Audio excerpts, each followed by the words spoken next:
So it goes back to what I was saying. If your last name's Hyman, don't name your child an adjective.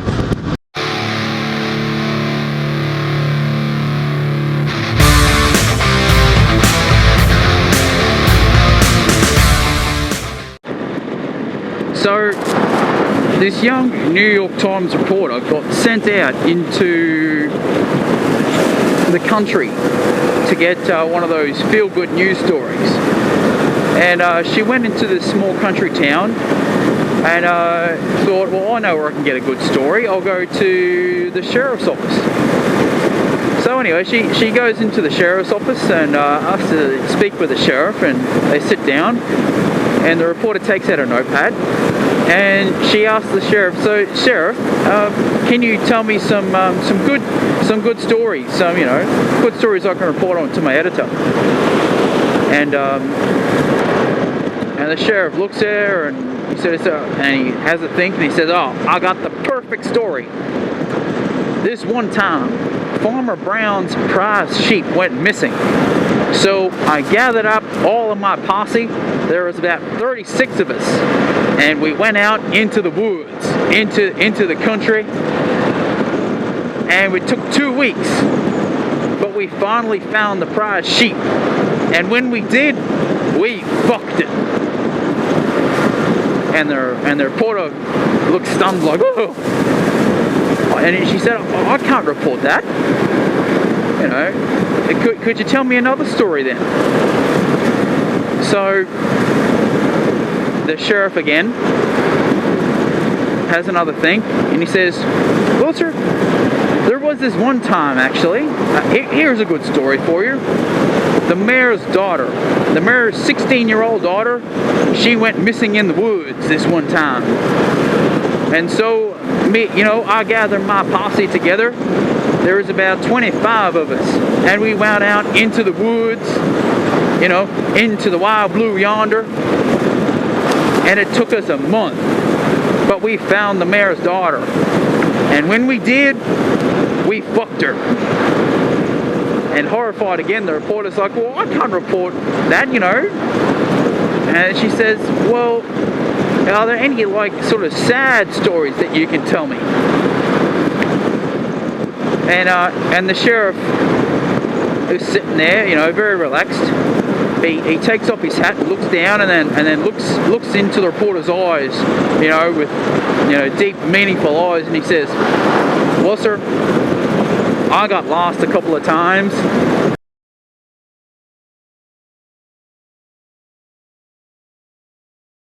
Okay, so there was this old couple, in their 60s, and they were driving along in their car one night, and it was a rainy, cold night, and all of a sudden, bam! The old man driving the car, he hits a possum. So they pull over immediately to the side of the road. They get out and they go up to the possum, and miraculously, it's still alive. And the old woman asks the old man, well, what are we going to do with this possum? And the old man said, well, look, we'll have to take it to a vet or something so we can get it looked at.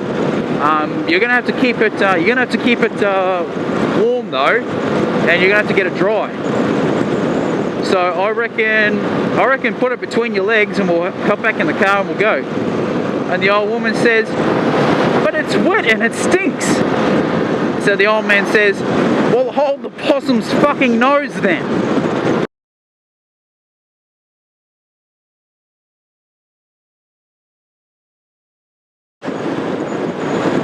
Rightio, so this one's a bit of a dirty one. So there's this young woman, and she's in a coma in hospital. And the doctor says to the woman's husband, look, she's been like this for a while. If we don't see any improvements at all within a couple of weeks, I'm afraid we're going to have to switch her off. So the man says, oh, rightio then. So anyway, a couple of weeks goes by, and one day there's a nurse there, and she's giving the woman a sponge bath, as they do. And anyway, as she brushes her hand, down under, if you know what I mean, the little heart monitor, you know, the heart monitor starts going beep, beep, beep, beep, beep, beep, beep, beep, beep, beep.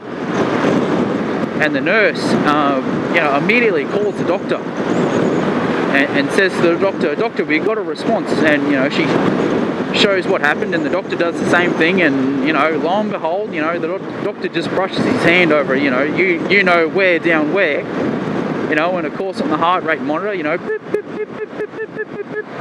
So the doctor immediately calls the husband and gets the husband in and says, "Well, look, sir, this is what's happened. You know, every time your wife gets touched down there, there's a response. You know, and there could be a slight chance that this could improve her and this could actually save her. So what we'll do, we'll go and stand behind the curtains while you know, and you could maybe try some oral sex." As my husband says, "Oh, rightio then." So anyway, the doctor and the nurse, they go behind the curtain, sort of out of the way, and leave the husband alone with the wife. And after a few minutes, the doctor and the nurse are hearing the heart rate monitor, you know, and of course, you know, here it goes. Beep, beep, beep, beep, beep, beep, beep, beep, beep, beep, beep, beep, and it flatlines. And immediately the doctor and nurse, they rush around the curtain to see what's going on. And there's the man. He's up over his wife, and he's just zipping up his fly. And he says, "I don't know what happened. I think she choked to death."